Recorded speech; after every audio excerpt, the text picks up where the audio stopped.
இன்றைக்கி நம்ம நெத்திலி மீன் குழம்பு தான் பார்க்க போகிறோம். நெத்திலி மீன் கழுவி வச்சுருக்கிறேன்.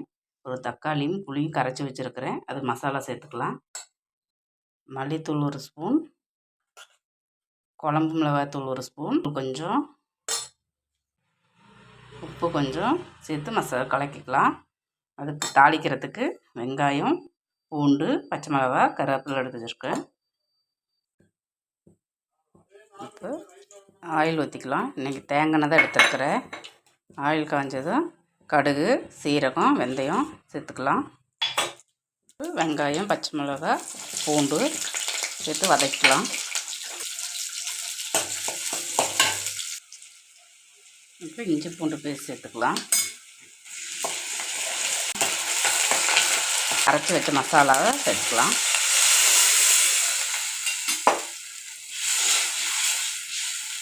இது நல்லா கொதிக்கட்டும். குழம்பு நல்லா கொதிச்சிருச்சு. இந்த டைமில் நான் தேங்காயும் சோம்பு கொஞ்சம் அரைச்சி வச்சுருக்கிறேன். இது சேர்த்துக்கலாம்.